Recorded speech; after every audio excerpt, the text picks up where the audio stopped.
Sultan Hamengkubuwono IX, memiliki nama kecil Gusti Raden Mas Dorojatun. Ia lahir pada tanggal 12 April tahun 1912 di Keraton Yogyakarta.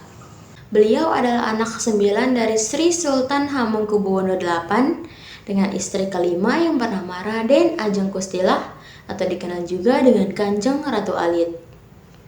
Gusti Raden Mas Dorojatun semasa mudanya lebih banyak menghabiskan waktu di luar lingkungan keraton. Diketahui, sejak kecil, sang ayah telah menitipkan Gusti Raden Mas Dorojatun ke pasangan Belanda, tepatnya oleh keluarga Mulder, yang merupakan kepala sekolah NHJJS, Neutral Hollands Japanese Jongen School. Tujuan dari Sri Sultan Hamengkubuwono VIII menitipkan anaknya pada keluarga tersebut, yakni agar Gusti Raden Mas Dorojatun hidup layaknya orang biasa. Gusti Raden Mas Dorojatun pun diinginkan bisa hidup mandiri, tanpa pengasuh, bahkan jauh dari kehidupan ala bangsawan. Dan saat itu, ia memiliki sapaan Hengki. Gusti Raden Mas Dorojatun menjalani masa sekolahnya di Yogyakarta, tepatnya di Froebel School atau Taman Kanak-kanak. Lalu dilanjutkan ke Eersters Europe Leisure School B dan pindah ke Neutral Europe Leisure School. Begitu selesai dari pendidikan dasar, beliau melanjutkan lagi ke Horgers Burger School yang berada di Semarang dan Bandung.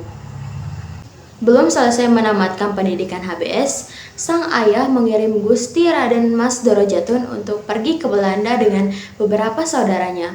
Di sana, ia menyelesaikan gimnasium, lalu dilanjutkan dengan pendidikan Universiteit di Leiden. Selama pendidikan inilah, ia mempelajari ilmu hukum, tata negara, dan aktif di klub debat. Semasa itu juga beliau berteman dengan Putri Juliana yang nantinya akan menjabat sebagai Ratu Belanda. Sayangnya, Gusti Raden Mas Dorojatun belum sempat menyelesaikan kuliahnya hingga ia dipanggil kembali pulang oleh sang ayah karena munculnya tanda-tanda akan terjadinya Perang Dunia. Selang lama setelah kepulangannya dari Belanda, Gusti Raden Mas Dorojatun diberi keris Kiai Joko Piturun oleh sang ayah. Keris tersebut adalah atribut yang dimiliki oleh putra mahkota, yang mana sekaligus menjadi calon penerus kerajaan. Dan tak selang lama dari pemberian keris tersebut, Sri Sultan Hamengkubuwono VIII turun dari tahtanya.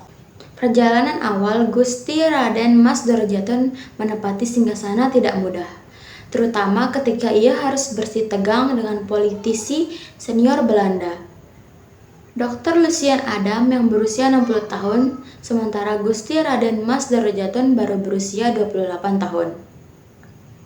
Beberapa poin yang menyebabkan perjanjian dengan Belanda sulit dilakukan oleh Gusti Raden Mas Dorojatun diantaranya, Gusti Raden Mas Dorojatun tidak setuju apabila Dewan Penasehat ditentukan oleh Belanda.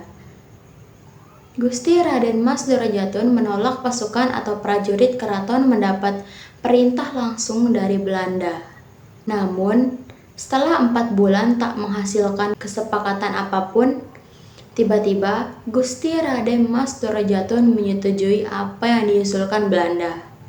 Kemudian, pada 12 Maret 1940, yang berlokasi Teratak Prabeyaksa, kontrak politik dengan Belanda dengan jumlah 17 bab dan terdiri dari 59 pasal. Beliau tanda tangani dengan mudah. Usul punya usul, ternyata Gusti Raden Mas Dorojatun mendapat bisikan bahwa umur Belanda di Indonesia tak lama lagi. Tepat pada Senin, 18 Maret 1940, Gusti Raden Mas Dorojatun dinobatkan sebagai putra mahkota dengan gelar Pangeran Adipati Anom Hamengkunegara Srivijaya Raja Putra Narendra Mataram. Lalu dilanjutkan penobatan sebagai raja yang menyandang nama Sampeyan dalam Ingkang Sinuwun Kanjeng Sultan Hamengkubuwono Senopati Ingalaga Ngaburahman Sayyidin Panatgama Khalifullah Kaping 9. Benar saja, pada 17 Agustus 1945, Soekarno-Hatta memproklamasikan kemerdekaan Indonesia. Hal ini tentu disambut baik oleh seluruh rakyat, tak terkecuali di Yogyakarta. 2 hari pasca proklamasi, Sri Sultan Hamengkubuwono IX mengirim pesan berupa ucapan selamat kepada kedua proklamator. Lalu 2 minggu setelahnya, tepatnya tanggal 5 September 1945, bersama Paku Alam 8, keduanya mengeluarkan maklumat yang berisi bahwa daerah Yogyakarta adalah bagian dari wilayah Republik Indonesia. Dengan maklumat tersebut, Yogyakarta bukan lagi negara sendiri, melainkan telah menjadi bagian dari Indonesia, sekaligus memasuki babak modern.